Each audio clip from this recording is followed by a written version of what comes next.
Nostalgia Radio. Embrace nostalgia.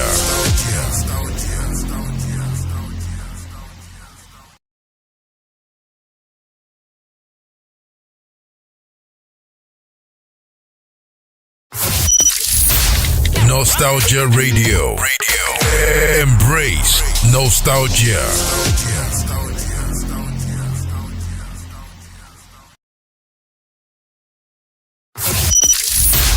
Nostalgia Radio. Embrace nostalgia.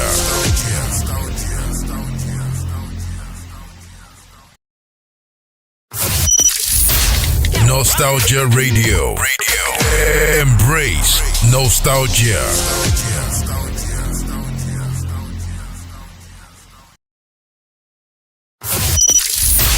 Nostalgia Radio.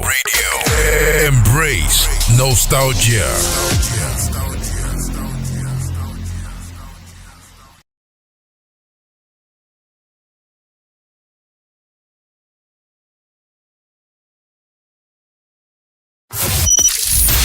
Nostalgia Radio. Embrace nostalgia.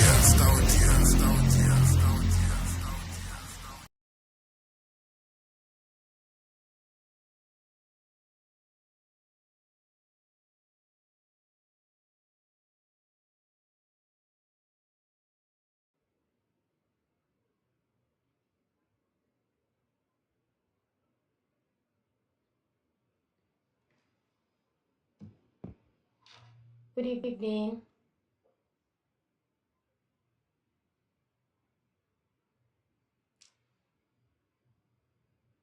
Good evening, everyone.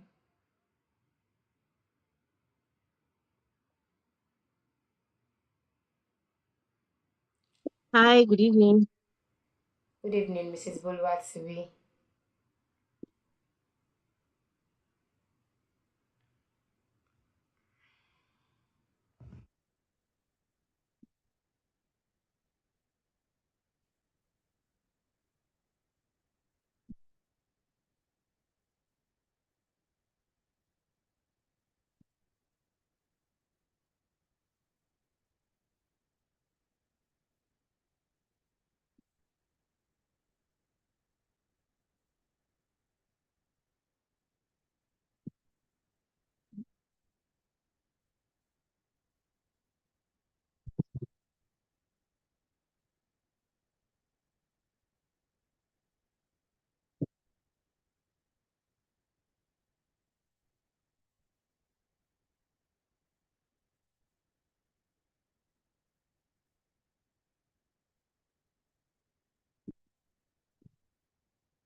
Jesus is Lord. Hallelujah.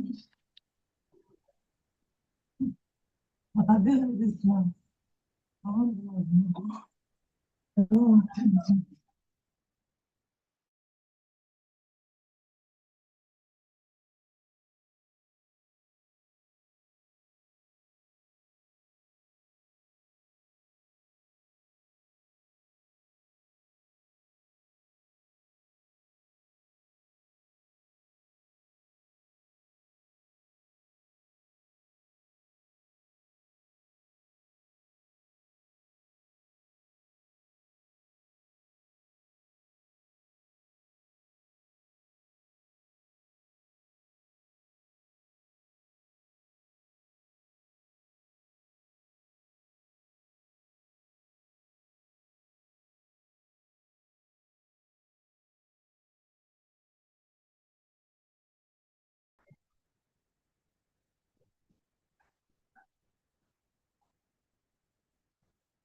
Okay, it looks like Itunu has sound issues. I can see your mouth moving, your mic bleeping, but I can't hear anything. So you might want to mute and unmute again.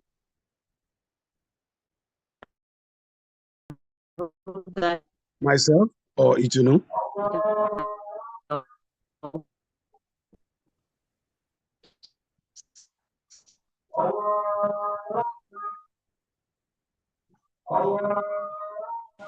Can you hear Bolu, me? do you mean Bolu? Can you hear me, sir? Yeah, I'm hearing you. Okay, I just want to confirm if you can hear me. We are just hearing you now. I think you are Okay. muted again. How about now? Yeah, I'm hearing you, but you look muted. Is it I Bolu mean, that is talking or I can see Itunu? her mouth moving, but yes. Now, Oh, wow. Hello? Hello, sir. Can you hear me? yes, we can hear you now. Okay. Go ahead. Go ahead. All right. All right. Greetings to all our audience all around the world. Welcome to another engaging episode of the Slow Parenting program on Nostalgia Radio. I'm Itinolua, your host for today. And for newcomers, this is where we discuss parent-child communication to help parents savor the joys of family life.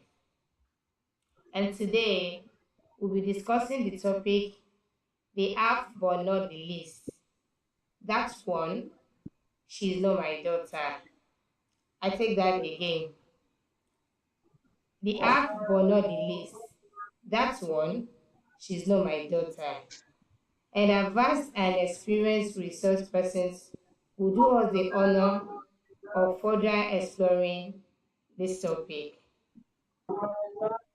We have with us today Mrs. Boluwatiwi Ayo Opaleke, who will also be she'll be speaking to us today.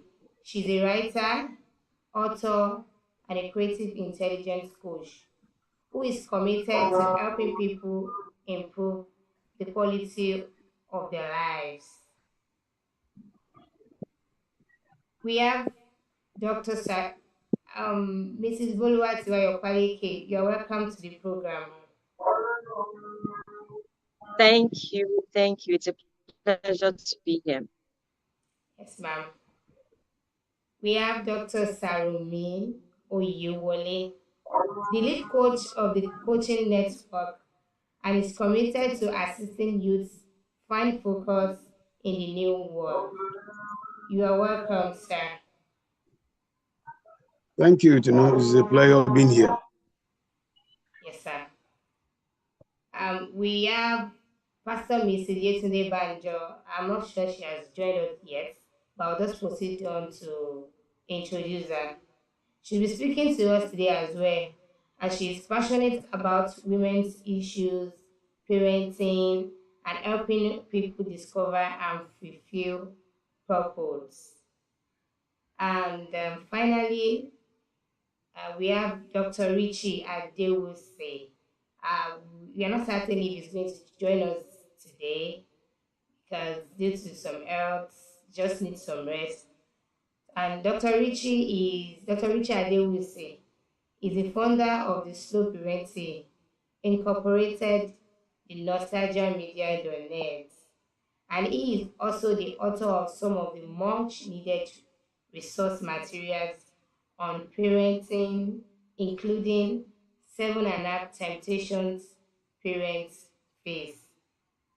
Doctor, we don't have him yet. Once he's here, we can just say hello to him. Um, we we would like to dive into today's question. And before that, we had extensive discussion on traditional gender roles and expectations, which often assign higher and value. It's assigned higher value and privilege to male children within families. This was the topic treated last week based on gender, whereby this can be This can lead to whereby parents subconsciously favor their sons over their daughters in areas such as education, opportunities, and resources. This topic was really um, explained extensively by our resource person. And moving on to today's questions, the first question we have is, what role does effective communication play in managing the challenges of parenting? I'll take that question again. What role does effective communication play in managing challenges of parenting? I would like Dr. Oyewole Sarumi to buttress more on this topic, and I want you to take the floor. Yeah, Dr. Sarumi.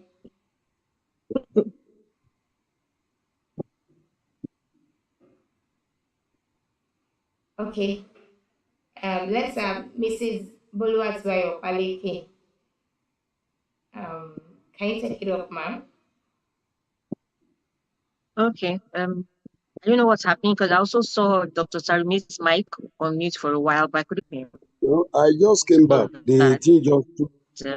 Hello. I want to. I just came back. I couldn't Oh, hear anything again. Okay, we can hear you now, okay. sir. All Yeah. right. Nice to have you back, Sam. I was just knocked off, and the thing came back Okay. again. So no problem. So I didn't hear anything. So go ahead. Came back. Oh. Itunu, do you want to take the question again? Because I can see that Pastor Banjo is here as well. So that you might want to Yes. take the question again so that they both hear it properly before I go ahead. Okay. Pastor Yusuf Banjo, welcome to the program, ma'am.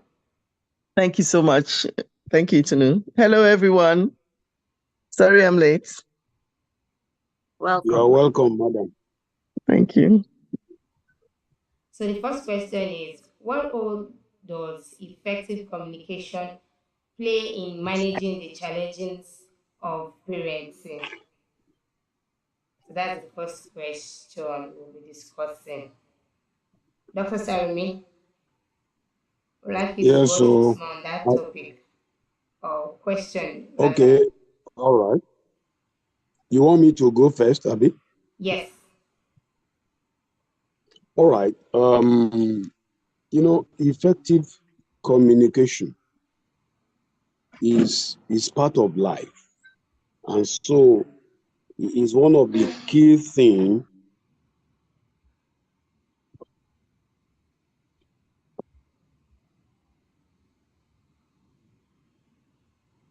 I get that network glitch. I was going to ask if it was just me or I can't hear him anymore. Mr. Yopaliki, can you take over, ma? Okay, I really hope that network allows us to have a good time today. So that's a great question. Like Dr. Sharima was attempting to say that communication is like air, literally, and it impacts every relationship, not just parenting. As to how it touches on parenting more specifically, I would say, especially contextually now referring to gender roles, I would say that, where there are no laws in quotes, there's no sin, and if the rules of engagement are not stated clearly and without any kind of ambiguity, I think it's only natural for people to err or fall into error. I say this because if you are assuming that the values that you hold dear as parents would automatically be upheld by your children, then you are mistaken because you haven't told them that, you haven't communicated that to them very, very clearly. So yes, it's important for us to model to our children what we want them to be like. We keep saying that children listen more to what we do rather than what we say. But even with that, sometimes the signals might be unclear. So if for you say something as simple as sweeping, you encourage all of your children, both genders, to sweep, right? And one child, let's say your male child, or even both your children, both genders of your kids, interact with other children outside of your home that are used to those traditional roles of the boy folding, let's say, his legs, and girls sweeping in their own house, and then they interact, maybe just very casual interaction or gist, and it comes up in conversation, and they hear that, how come in, let's say, in Ayopaleke's house, how come the boys don't do anything and the girls are the ones that sweep? And then in Mrs. Banjo's house, I noticed that the girls and the boys sweep. And so if my kids were to go there, for instance, and come back to my house, they might not be able to ask me directly, but they will be wondering in their mind, why is mommy insisting that both my sister and I sweep as a boy, when in another household that is as close to us, and I know that this family is close to us as well, I mean, the boys don't do that. Only the girls do that, So having them, leaving them to wonder just says that your communication is ineffective. Because you might have very close friends and families, relationships and everything, and yet you have very distinctively different values that anchor you or philosophies that drive you. So it's important for us as parents to be very, very clear on the values that we hold dear as a family, on the philosophies that will drive that household. So if you are in a family where you really want to uphold some traditional gender rules, it's fine as long as everybody is clear about those rules. Not that, you are leaving them to guess. Okay, so in my house, there was a time that I only have one daughter and I had three boys. So the time that one of her brothers was trying to help her losing her hair, she was really way little then, say like little over 2, going to 3. And she was like shoved the guy off that, no, don't touch my hair. Yeah, a boy. Boys don't know how to losing hair. And I quickly, very, simply interjected and said, no, it's okay for your brothers to help you losing your hair. I mean, you should be grateful that he's even, offering to help you. That don't mind daddy. That daddy doesn't know how to loosen my hair, not because he has not tried, but he just doesn't know how to. So it's not as if it's only females that should losing hair. You know what I mean? That offering a helping hand is a good gesture and it's kindness. So I had to help. Every opportunity is a learning moment, right? To help them realize that, okay, that moment, those gender roles are not, yes, we see it more often because ladies are the ones that make their hair anyway. So it appears to be natural that it's ladies that will losing hair. Same thing with, cooking. So I'm in the kitchen, my daughter is eager to help. But when it comes to other things, when it comes to that same cooking, rather, the boys are not very willing. They'll rather, if it is baking, they might not mind, but cooking, they're like, but in other houses, I don't see boys entry. Well, that's other houses. In the Ayopaleke household, it's important that everybody learns how to cook. It's a skill. It's a life skill. So those, apart from the very obvious values that they are aware of, when it comes to gender roles, sometimes a bit more finicky. You might have to do that contextually every time the opportunity raises itself. Or every time there's an opportunity to do so, you quickly use those opportunities to reinforce your roles or your perspective about those roles. I think that's how I see, the question of how communication has to be effective in your home as parents to children communication. Thank you. I'm Thank you, being ma'am. cut off. I don't know. Dr. Sarami, I hope, Dr. Sarami. well, I can hear you now. So, Yeah, I mean, I don't know. I don't know. But has she finished? Yes. yes, sir.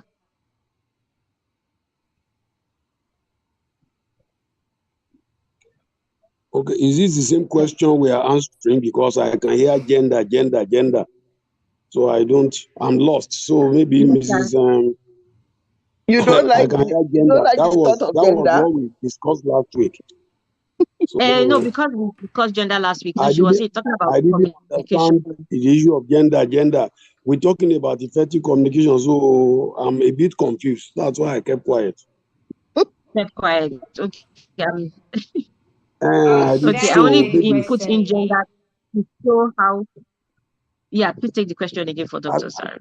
I think the question happens to be you are talking about effective communication, how it I will say it again, or Okay. how What it role causes does challenges for parents, yeah, how it what causes role challenges for parents. Something. what role No, does she says, effective how does it? communication Okay.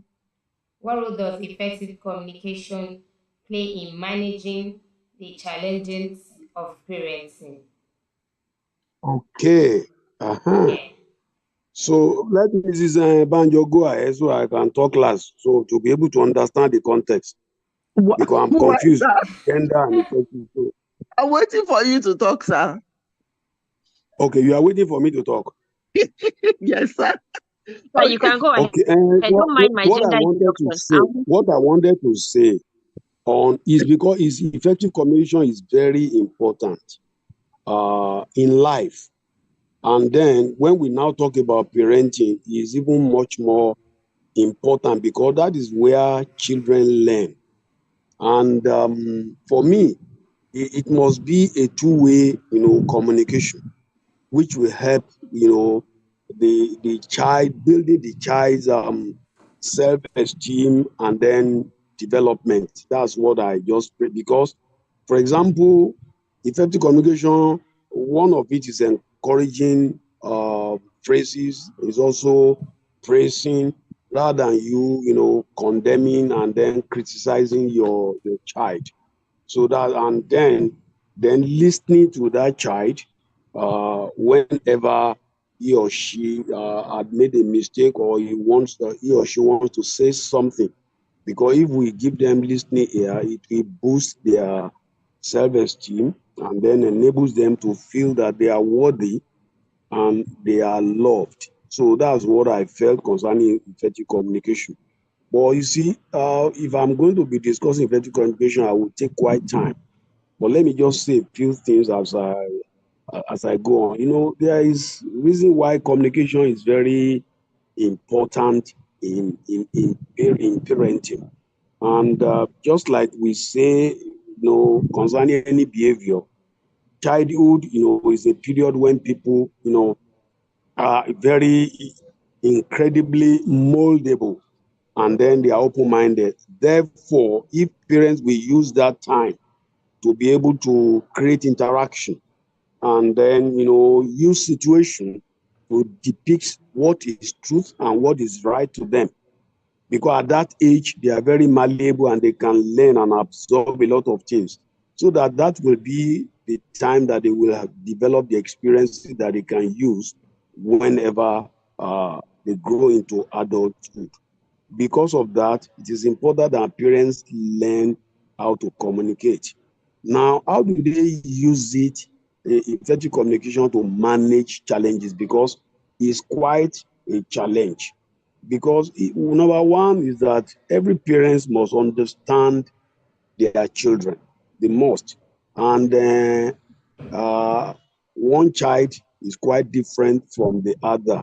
So through clear and open communication, you can be able to understand their needs. The way you treat child A is not the way you are going to be treating child B, because each of them have different needs, different wants, and different feelings. So parents need to allow that so that they can respond appropriately and they can be able to build what I call a strong foundation of trust. Because once your child is able to trust you, then you are okay.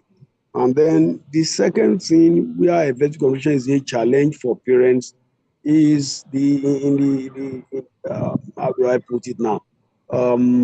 Setting expectation and boundary that needs to be communicated effectively in a lovingly manner, because that will help the child to understand the rules, yeah, and then the expectation of the parents, so that the child will understand what to do, their limits, what are. Oh, he's been thrown out Um, again, I think. yes. Mhm. Please, can you take it from them? I think it's I think back. he's back now. Yeah. Hi, Dr. Hello, Stanley. hello. Okay, I think I was cut off. I don't know. Maybe I don't Yeah, know we can where I just. am today. All right, let me just wrap up. So I Okay. think I was talking about expectation and boundary. I think that's where I was cut off. So Yes. because Mm. of that, it's important that parents should listen to their children's perspective, so that they will have to, so that they can be able to adjust their approach when necessary.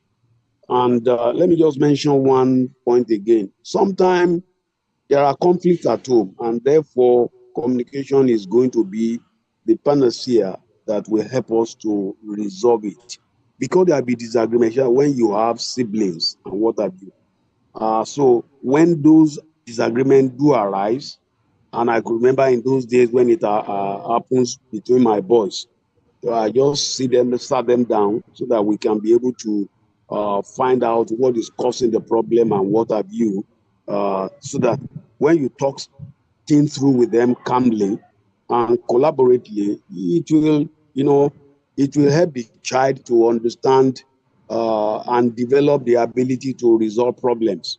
So that, and this will keep them also to be able to, to strengthen relationship between you and them. So let me just wrap up. Therefore, it's important that parents learn active listening, because I've seen a child some time ago. I think it was my wife's school, which was reported. The girl was caught doing certain things, and when she was caught, because I'm a director in the school, we have to call the parents, and we discovered that the girl wanted to tell the mother the problem, but the mother was always shouting her down. That's not correct. And it took a panel to discover that.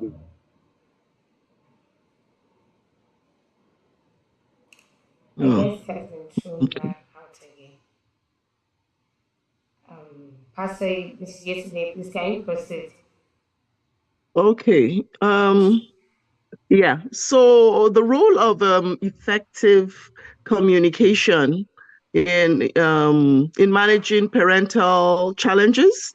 So I would start from the premise that communication. Many times we look at communication as maybe just speaking, like people are just talking and that's communication. No, there is an aspect of communication that quite often we overlook, and it's the fact that it's supposed to be a two-way engagement. And when we get to the realm of effective communication, it now goes beyond just speaking to what we call verbal and non-verbal, verbal and non-verbal communication. So communication, you can't say communication has taken place if the other party, is still oblivious to what you're trying to communicate, so to speak. You have spoken, right? But does the other party have an awareness or an understanding of what you are trying to communicate? Now, when we get to parenting also, there is like both speakers have said previously, Mrs. Okwaleke and Dr. Sarumi, um, communication is key in the world we're in, the world we live in. It's key in any kind of relationship, even if they're business relationships, if they're, interpersonal relationships, and even more so familial relationships. That communication is very key in everything. In everything, communication is key. It drives our relationships, it moderates our relationships. So being able to effectively communicate is important. In other words, I am speaking, but is the other party understanding what I am speaking? So now when we go to parents-children relationships or family relationships, there is also the need to have, to understand the emotions. You understand what I'm saying? They're the emotions that undergird or that frame communications in particular instances. So somebody may be saying, somebody can be saying, can I have this? And you say, yes. I mean, yes, it's yes, the same yes, but what's the tone around the yes? It's like, we have this joke around, like, when we're kids, my mom would say, maybe we'd go and visit we go and visit some person. And then, my mother, of course, has told you before leaving home that you can't eat there. But then they offer you something that's, tantalizing, and it's calling your attention. And then you say, oh, mom, can I eat? Eat, eat now. That's, you can eat is different from eat. because you know that if you eat that food, there is more trouble coming your way. So just having an understanding of the emotions and the inflections in tone, in voice when somebody is speaking will give you an understanding of what they are saying, you know, without actually without actually spelling it out for you. So back to managing our relationships. The effective communication is key because when it comes to children, when it comes to our relationship with children, if we are not communicating, if they're not understanding, if they and we're not understanding them and they're not understanding us, you know, that relationship is in jeopardy. So when it comes to us relating to them, we must be active listeners, because active listening is going to help you understand what your child is saying. So even when a child is saying, I don't want to go to school, is it an act of rebellion, or is it that the child is experiencing difficulty in school, or the child is being bullied in school? So being able to listen, now I'm talking about, you know, reading in between the lines. I'm talking about the emotions and the tone that's involved in what that person is saying. So the child is saying, I don't want to go to school today. Is it because this child is being rebellious? Is it because this child is experiencing some trouble at school? Is it because the child is being bullied? But being able to listen, you know, Dr. Sarami talked about active listening. I would say engaged listening. You're engaged in what that person is saying. So you are able to read between the lines, because I don't want to go to school should not be, no, you're going today. I don't care how you feel about it. It should be, okay, is there a reason why you don't want to go? So that in a kind of way, you're probing, you want to know what is behind the not wanting to go to school at that particular moment. So a lot of times, you know, parents could be a bit draconian and they just say, I don't care, you're going to school. But maybe it's a cry for help from that child's, point of view. And if we have communication that is open and honest, we're engaged listeners, you know, then it makes things a lot easier. Now, also, I had spoken about nonverbal. We also should, you know, pay attention to nonverbal things. You speak to a child, the child probably who's bubbly and, you know, talkative. The child is no longer talkative. It's time to pay attention and say, child, what's going on, even without the child speaking. So these are aspects of communication that often we do not pay attention to. And then, you know, another thing is the issue of you know, like Dr. Sarami was talking about before he went away. He was talking about boundary setting. You know, there is, and I think Ms. Opaleke spoke about something about that, being able to speak, and not just speaking to them, but also hearing their opinions, you know, having them express their thoughts when it comes to the issues of boundary setting. Like, oh, all right, let's agree. I mean, I think in one of the earlier episodes, we had mentioned this, like with my kids, I agreed on, you know, certain issues, like you go out, you should be back at this particular time. What time do you want to be back? So we agree on the boundary setting. So, you know, that communication, the two-way aspect, not that, you know, you're just laying the law as an authoritarian parent. You're just saying, this is the way I want it. Their input, their you know, their own opinions are disregarded or not even, you know, or not even sought. That can make parenting challenging, because a lot of times when kids get to a particular age and everything is all about the parent, nothing from the child, there is, you know, they go through what we often label a phrase of rebellion. But rebellion is not, you know, it's not necessary if the child has been a part of the communication and it's been a two-way thing all the while. So,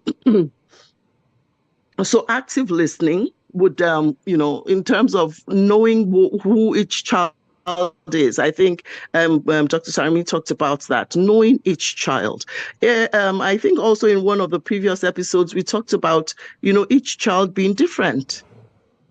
Your Sue will not be the same as Sam, or so you can't treat them the same. So you have to know each child. There are some kids that, when you want to discipline them, when you want to give them consequences, maybe using the rod, as in physical rod, may be more effective for some kids. For some kids, they don't care. You can use the rod and they'll still go back to do what they want to do. So just knowing those kids and knowing what works for them also is part of that, being effective communicators as parents. So when we are handling our children, we need to take time to know them. And I know that for parents, a lot of parents, who are working and doing one thing or the other, time is a challenge. But even then, we must make that time. And then also when we're in the midst of stressful situations, we tend to bring that emotion also home and, communicate in that situation.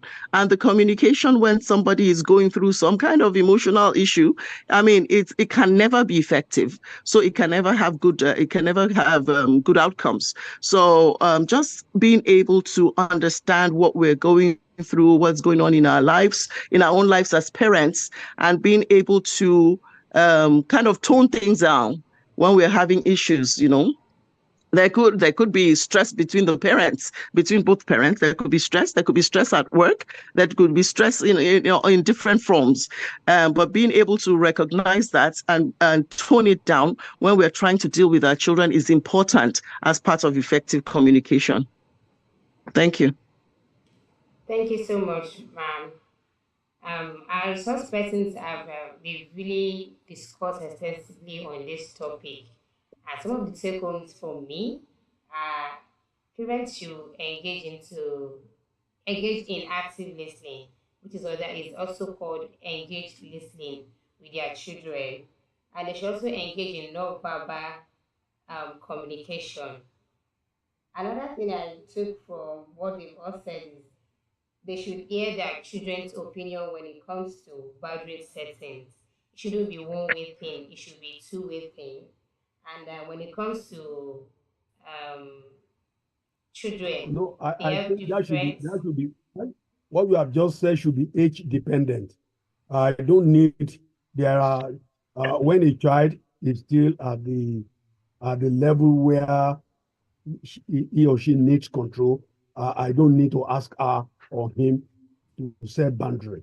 Yes, After age 7, then probably that could be happening. But when they are still very young, the parents don't need to ask that. So I don't agree with that. Yes, sir, you're completely right. At a particular age, when the child has understanding, right, that's when we should engage in that kind of discussion with them about. I mean, you don't set boundaries for an older child and just say this is what I want and no more. No, but at a particular age, when they're young and they still need to be taught. They still need to be shown what is right or wrong. You have to tell them this is how we do this. It's like a child at age 4. They don't have a choice whether to pick up their toys or not. When you use your toys, you pick up toys. But in that, there should still be that communication with the communication of that expectation. I think Mr. Palike was talking about that. When you use your toys, you pick them up, you put them in that red basket, and you put them back in the corner over there. Is that clear? The child will answer you with a yes or no. So the age is a factor. yes, ma'am. Yeah, that's Thank you, exactly ma'am. what I'm saying. She was trying to wrap up and she needed to qualify that. That's the reason why Okay. I put that. Okay, thank you. Now we'll be going on a short break, and when we are back, we'll be discussing the question: what are some of the challenges parents face that makes them feel like quitting their parenting jobs? So right now we'll be going on short break.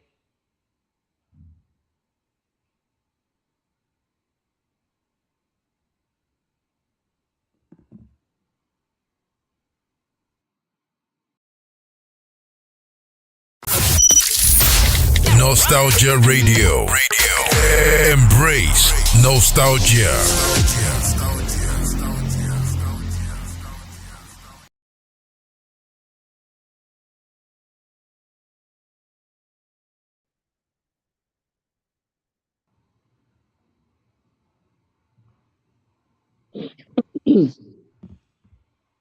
Welcome back. Before we went for the break, we discussed the question: what role does effective communication play in managing challenges of parenting? Now we'll be diving into the second question, which says, what are some of the challenges parents face that makes them feel like quitting their parenting jobs? I would like Dr. Sarome to go first, and in 4 minutes, we'd like you to um, buttress more on this question. No qualms. Thank you, Chino. Um, I think we just take a cue from the earlier question. I think this question you're talking about some challenges that parents face when that may make them to. Banjo was talking. There was something she said which I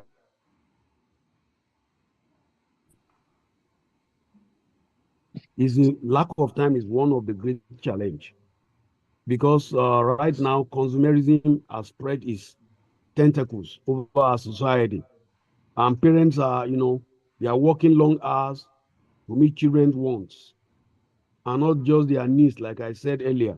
So parents have to cut corners and sweat out their precious days just to make ends meet, and they don't have enough time to communicate or to stay with their children, and so that really could make some parents to want to quit. But you see, there is parenting is basically is extremely rewarding, but it's a demanding job, and so it's completely normal for parents to feel overwhelmed at times and then thinking of quitting. There's an adage some time ago which I read somewhere, and it says it is easier to build strong children than to repair broken men. Very easy to build strong children than to repair broken men. So parenting is not a piece of cake anymore. And times are quite changing. And so I agree that parenting is challenging. People don't have time again. There is too much competition now in the economy. And the world that we are in, well informed, and then so those things that work in the past, they are now obsolete. So modern day parents, they are finding it very grueling and very herculean to raise up respectable children because they are not growing up with them. Those children are growing separately, and they are also facing the chores of life. And therefore, uh, the second thing, apart from time, is feeble relationship because parents parent-child relationship is affected because of lack of time. Because many of the parents today are working parents, and they have difficulty finding the leeways in their tight schedule to be able to care for their parents. Sometimes mates are the one, or the caregivers are the one that are really running the show. So they are unable to establish what I call a sense of intimacy with their children. And consequently, because of this chasm between both parents and child, uh, unhealthy relationship will result, and therefore the child will look like a stranger to the mama or to the papa, and at the same time, relationship and intimacy will be very difficult. Then there is what I call clash of values. Children today that are born today, the generation Alpha, if I can use that word, the generation Alpha, even the Gen Zs, the values of their parents is quite different from their own values. And then the media and the world around us, and also, is giving us what I call overpowering influence in the minds of the young people. And so sometimes they find their parents' ideas and suggestions to be very archaic, unreasonable, and out of form. And so you will now discover that some of them will be fighting it. And then when you look at the media today, violent content dominates most of our feeds. And then subtly, children are being, developed in this act of rebellion, and parents are not there. So that's the challenge, and it's very important. And so you will discover. Sorry, I will just say a few things. Others can say something after. Raising children in the digital age is also part of the challenge. The growing popularity of digital devices and social media has also created new challenge for parents. For example, many parents today, they struggle to set healthy limits around the screen time for their children. And so, in addition, you will discover that children become more, digitally savvy, even more than their parents. And their parents are feeling that they need to play catch up. All of this. So all of this, the technology is already separating even the children from their parents. And unless the parents find enough time to get closer to their children, they are going to be completely cut off. I believe that to address this kind of issue, it is very important for every child, every parent to find time to talk to their children about the risk, about the benefits of technology, as well as set clear guidelines for using those devices. Because if not, they will be so intimate with the device that they will lose intimate feelings with their parents. And then so all of this is very, very important. Additionally, I believe it is important to stay informed about the latest trend so that you can be able to guide them as to what to do and what not to do as parents. So all of this is making parents to say, I don't want to be in parenthood anymore. So I will stop here so that others can talk. Thank you. There are other things I could say. Thank you, sir, for the contribution and for explaining more on that question. Um, Mrs. Ayo Opaleke would like to hear your contribution on this question. All right. Thank you so much, Itunu. Very great points shared by Dr. Sarimi, I must say, because, the list is literally endless. And this is not to sound pessimistic or anything of the sort, but just to say that everything that affects a regular human being affects parents, because, you're just a subset, right, of society. So everything that can go wrong in an individual's life can impact parenting, can impact your relationship with your children. There are such things. Midlife crisis is a real thing.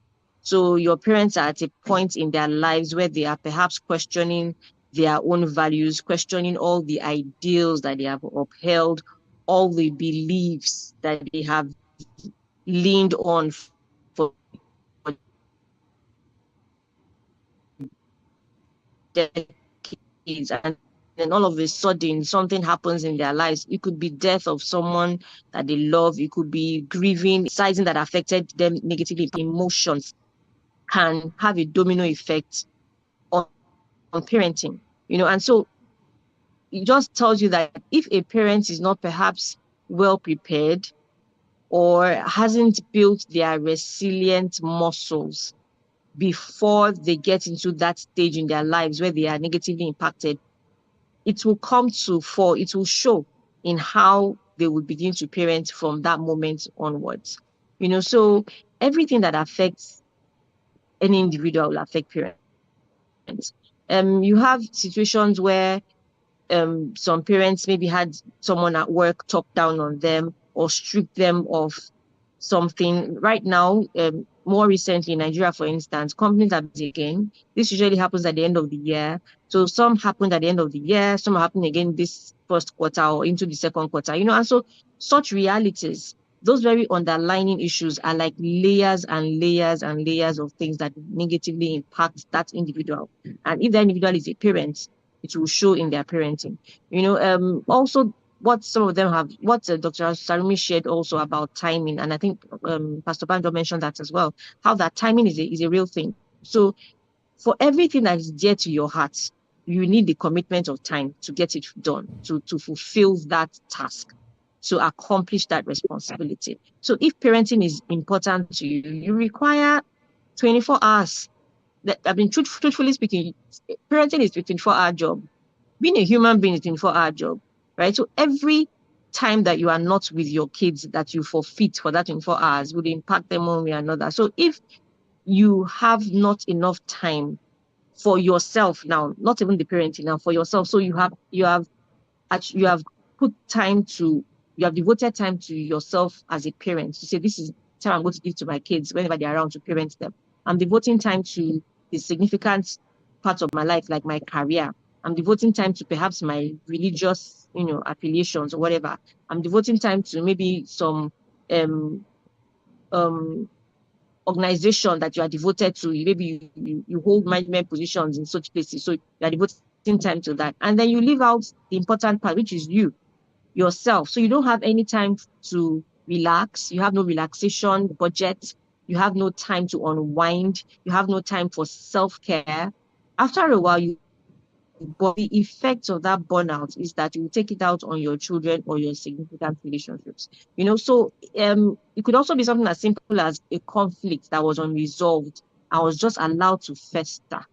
So maybe through silent treatment, whatever it is, there was just that elephant in the room that was unaddressed. And that can linger so much that gets to a point that you implode. That implosion will automatically, impact negatively on your parent-child communication.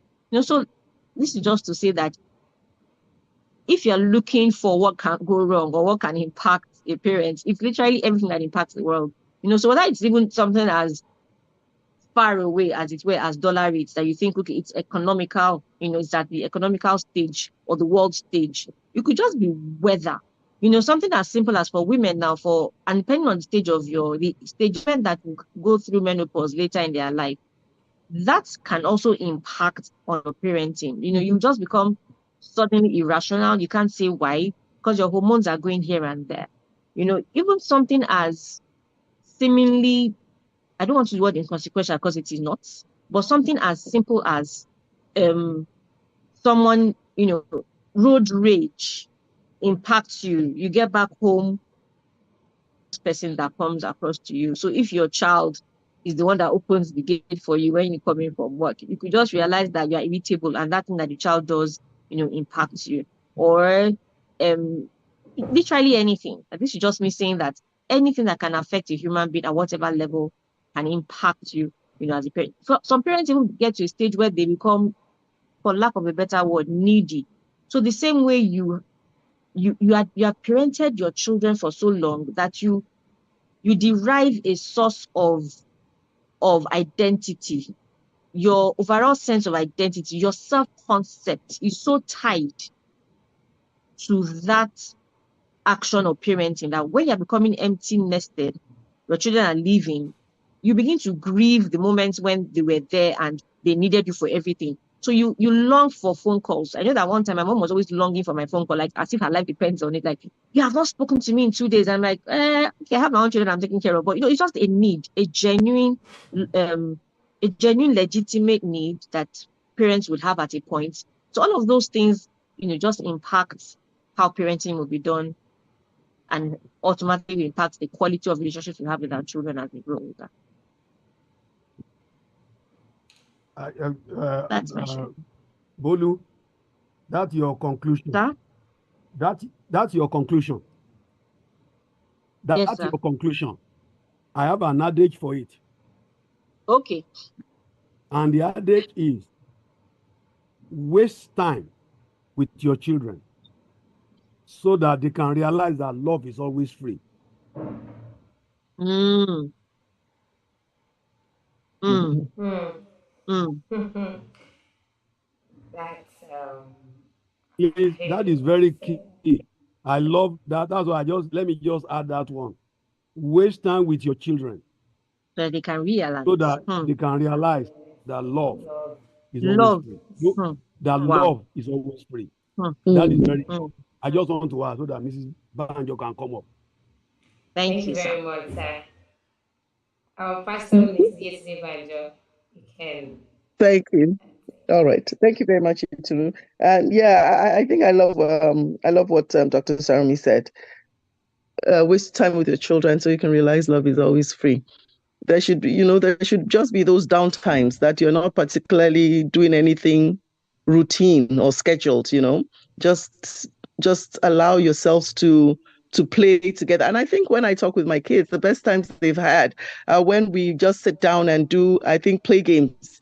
There was one holiday not too long ago that we just usually we would go to church or we would go to do something or the other. But this time I just said, we're not going anywhere. Oh yeah, guys, bring Monopoly, bring chess, bring this. And the year after, they were like, wow, mom, that was, and it was simple things. We sat with them and we played. All of us took turns and we played. Who won was not important. How it was played was not really, but I think that memory stays with, because all of us were there. Most times, I find that I'm the one who would sit with them and would play, but dad was there, I was there, everybody was there. And I think they really enjoyed that. Okay, so talking about challenges of parenting, like both speakers have spoken, the challenges of parenting could be practically, it's in all dimensions. The challenges could be, like Ms. Okaleke said, could be economic, financial, environmental, social, psychological, all those kind of situational, environmental, all those kind of domains would be from where you would get parenting challenges, because those challenges will impact how you parent. And another dimension I want to add to it is the fact that the challenges are both ways. The challenges could proceed from the parent, or the challenges could proceed from the children you actually want to. Sometimes we have hang-ups or issues, right, that impact our parenting. Of course, we've talked about time, when you're working, the challenges of balancing your home life with your work life.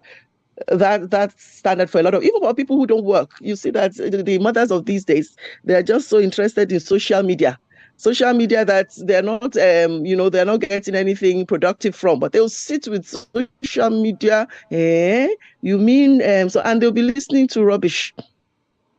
Those things too will be, those things will be challenges.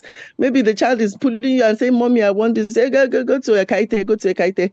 I'm busy. They're not busy. They are doing social media. They are going from one YouTube video to the other, listening to gossip, things that are not productive. Those things are challenges. They don't even know it. They don't even know it. They are just pretending. Those are some of the challenge. You see, stay home moms. For me, that's a pet peeve for me. Stay home moms, and their kids, basic things. The kids can't do them. So what do? They're on the phone, they're on WhatsApp, they're on Instagram, they have all the, because social media, I think Dr. Iwale talked about social media and its influences. It's not only he's talking about Gen Alpha. Gen Alpha is too close. Gen Alpha is from the millennials. Even those who are our generations, you see them too, who are engaged in those things. I'll be like, hey, you too, you are sitting with Instagram and YouTube. And actually limited the amount of exposure I have. I intentionally did, because I realized there was one time, I'm talking about some years back, I was on Facebook, and I just wanted to do update some things. And then I went from this to that, to this, to that, to that. And by the time I checked out the time, I had been on this Facebook for 3 hours. And I said to myself, oh my God, do you know that since then I said, no, I'm not going to allow myself to go down this rabbit hole. It's going to take my time. It's going to take my consciousness from me. So I'm not going to do that. So I would say to you that I have not been on Facebook for the last 3 years for anything. I haven't been there.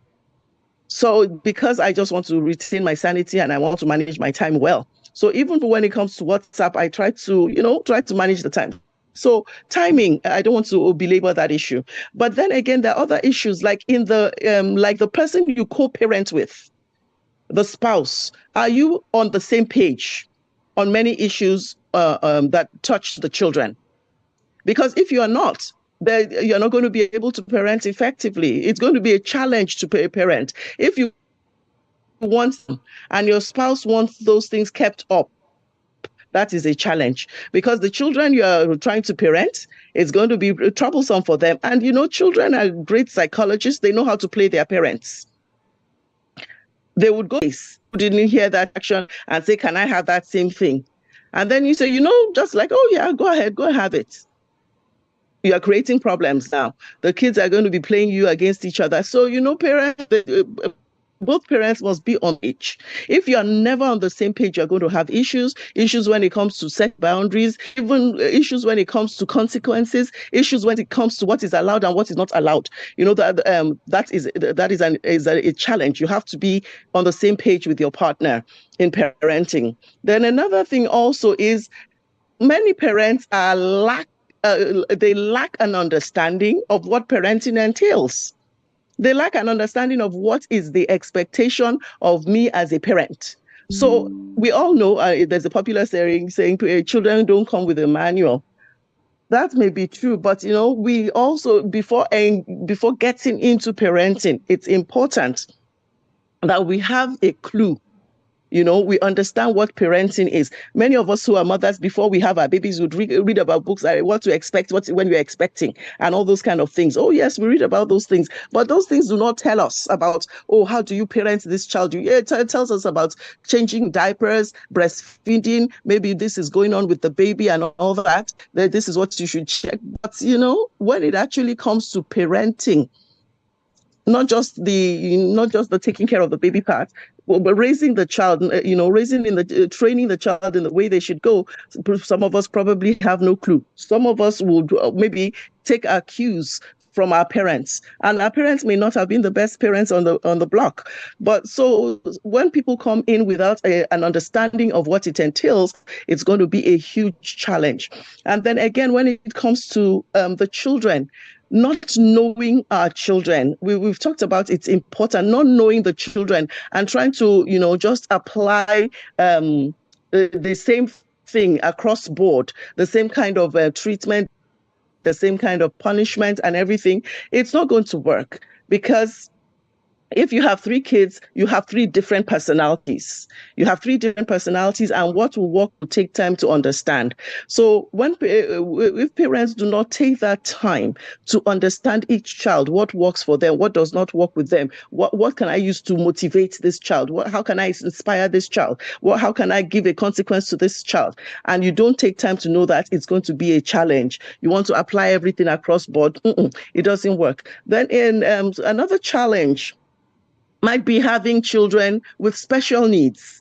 When there are children in a family who have special needs, it makes parenting challenging. It's like, this kid, because, children with special needs, they take a lot of time. It's like, something that's more common these days it's getting more common, is autism. So when you have an autistic child, it's going to take a lot of time. It's going to take a lot of resources as well. So that might want to make a parent say, you know what, I don't want to do this anymore. But God gave you that child, and you have the responsibility, you have the duty to love that child and care for that child, however the child may be. And then also another challenge may be health challenges for the parents themselves. Some parents have health issues. Truth is, some parents even have mental health issues, and that may affect their worldview on a lot of things, like people who are prone to schizophrenia. That is going to make, when they have episodes, it's going to make parenting it's going to make parenting challenging, because they're not even present. So there are lots of areas, lots of dimensions, but, being able to recognize these challenges helps parents prepare better. When you know that, I've had a really bad day at work, and you come home, you're carrying the mood, you're carrying the tensions from work home, and that's going to impact how you relate to everybody. But recognizing that, yes, I've had a really bad day, but guess what? I need to lay that down. I need to drop it out before I go into the house. It helps to reset our emotions, our feelings, to be able to be better parenting. And then ultimately, I think that every parent should be a prayerful parent. Because even with the best of intentions, with the best of situations around us, parenting could still be challenging because of these external influences we come across all the time. When kids go to school, you find out that your home socialization may be in conflict with the school socialization. you know if they have other places, if you take them for games, like here you take your kids for soccer, you take them for basketball, there are these different environments where the child is being socialized, probably which may not conform to what you have taught them at home. So every parent must be a praying parent. It helps to alleviate your feeling of helplessness many times when you feel like, oh, Lord, what is this? How am I going to do this? But when you are able to bring it to God, I tell the Lord all the time, you gave me these children, you didn't make a mistake. So you need to give me grace to do the things that are right. And you need to give me their hearts and their ears so that when I speak to them, they hear and they are able to do what is right. It doesn't matter how Christianly your home is, your child will still give you some challenges. But being able to trust in the Lord and help look to His word to comfort you and to strengthen you, it's important in mediating all those challenges that you face as a parent. Thank you. Thank you so much, I thought you will not stop. Baba, Thank you so sure much, you are Ma, happy. for At that. last, I'm happy. At last, I could go on for another 10 minutes. Our resource persons are really, Mhm. Our resource persons have really buttressed more on these questions, and I must not lie. I've listed out all the points that resource persons have shared with us, and I can attest to it. While growing up as a child, when Pastor Mrs. Yetunde was having her own session, I was recurring to reflecting back to when I was young. Those challenges my parents had with myself and my siblings, because we are not the same. I've seen a sister who saw that my wife was not sleeping. Say, maybe I cannot get married though, because when will this woman sleep? She's going to work tomorrow. So sleep deprivation is one of the challenge that some people see also. So it's quite important. Then secondly, when the way children are behaving, when you have truant children, so people say, I don't want to have children because all of these things. So these are practical things that we need to look at, which is very good. And lots like Mrs. Yetunde Jebande said, when a parent doesn't have support also, and she's the one that is doing that, cooperation between the two parents is also very important. So I just want to add that one to it because we have not mentioned it. Thank you, sir. And one thing I do ask from my folks, my friends is, are we sure we are ready for parenting? When I ask them, they think I don't know what I am saying, or I'm just asking a random question. But I mean what I was asking. Are we really ready for parenting? Seeing what our parents went through while raising us. I do ask those questions. But anchoring this event and listening out all the points, I think this has given me an headway. Thank you so much for the contribution. As a Yeah, rounding you know up the what? session, okay.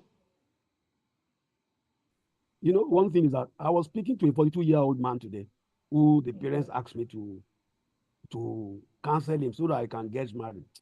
He said, Pastor, I'm not getting married yet. When I get married, I will. Say, your parents are old. They are worried.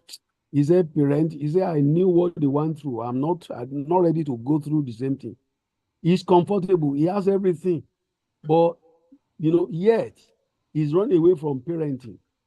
So I understand what Itunu is saying. And we are still on that call with that guy now. So there are quite a lot of you that you see all the wahala that parents are going through and say, lie, me, I don't want this. And I believe also, and I may be wrong because there's no statistics yet, because the challenging of parenting and also the life that we have now, where marriage is no more respected, the sanctity of marriage is no more respected, and children they don't reach, they are not of age before they get into sexual intercourse. That's one of the reasons why we have now the problem of single parenting. And single parenting is becoming like a badge that people are using, that I'm a single parent and therefore I need to be pitied, I need to be helped, I need to be assisted. But if we look at it down, it is because of lack of morality that led to it. So if people are running away from parenting, we can understand, because morality is already in decadence today, and marriage is no more, as sanctified as it was before. And I've even met people, I've met some lady that said, I'm not going to get married, but I'm going to have children. And I say, how will you do it? He said, we know how to do it. And you can imagine that. And I believe that, I imagine that in the next 50, 100 years, if care is not taken, marriage will not be as important as it is today. Thank you. Thank you, Tab, for that contribution. So, as we're rounding up this program for this session for today, in 1 minute, I would like our speakers to share a key takeaway from today's episode. So, Dr. Sarumi, I would like you to share your takeaway for today. Okay, I'm the number one. Okay. I want to say something based on what Pastor Ban just said. Co-parenting. You see, it is important that the both parents also communicate. In fact, there should be co-parenting, communication, and co-parenting cooperation. Co-parenting, communication, and co-parenting communication. Because if that happens, I believe that the home will become a better place, because there will be consistencies in what both does. There will be support and encouragement. Conflict will be easily resolved. Then children will become the priority of both parents. And so, some time ago, I was reading something about a single dad who was saying that he's missing the fact that his wife was not available. And I was asking, who caused him? Thank you. Thank you so much for that contribution. Mrs. Boluwatiwe Ayopaliki would like you to share your key takeaway for today.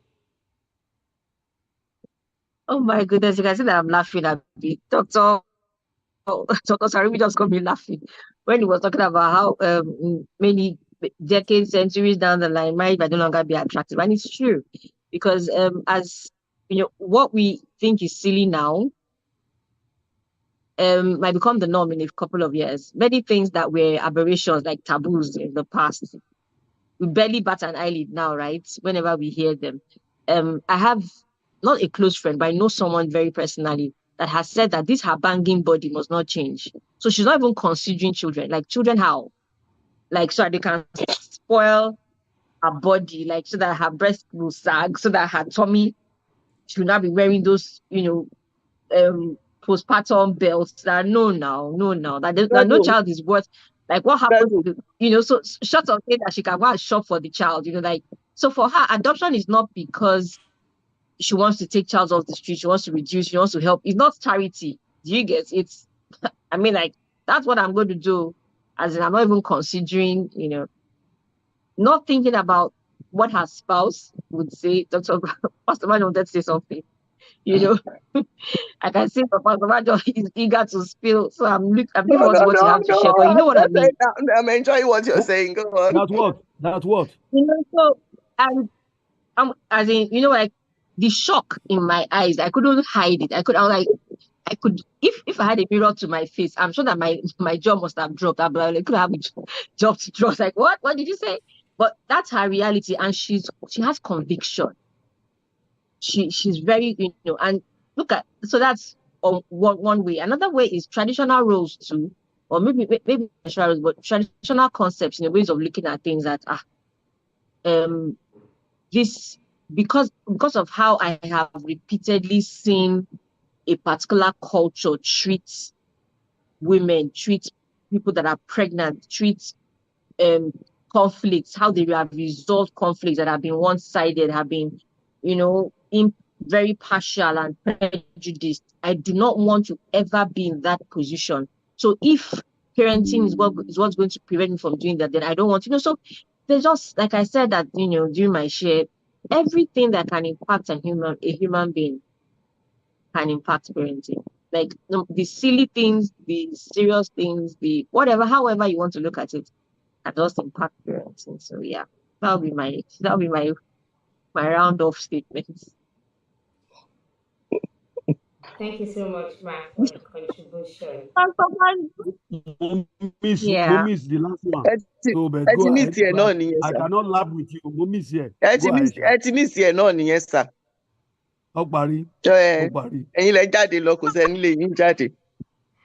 Well, I think it's my internet that is just behaving today. Yeah. Network has shown you. I don't know what's wrong there. Today Maybe if you would show your face, he won't be throwing you in and out. If I've shown my face,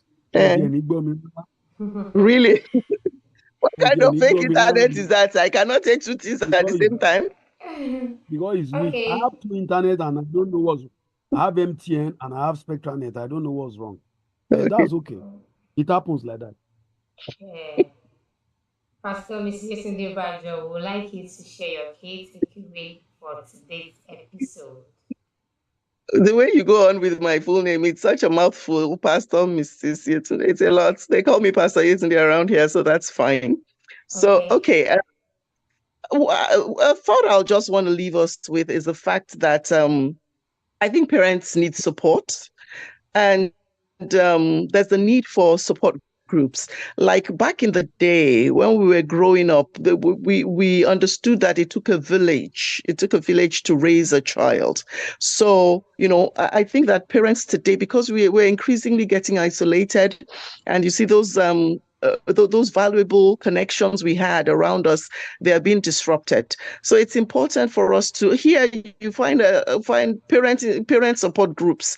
When I first got, I was like, what please, you people, you started Jerry, but I find out there is the need for that, because you don't know everything. That's the truth. Because every time you go into parent, it's an unknown. It's a journey into the unknown for each child you have. So it's necessary to connect with other people, to have support systems, try to build your own village. Build your own village that will help you in this parenting journey. Sometimes we find some challenges, they seem so overwhelming, but when you are in a support group, they kind of play it down for you and say, don't worry, it happened to me, this is how I resolved it and all that. So for everyone who is in that parenting journey, whatever stage you're in, find support, find people who can support you in a positive way to get through the journey, to be able to overcome the challenges. Thank you. Thank you so much, ma'am. And with that, we've reached the end of today's show. I think that's again. And with that, we've reached the end of today's slow parenting episode. As parents or prospective parents,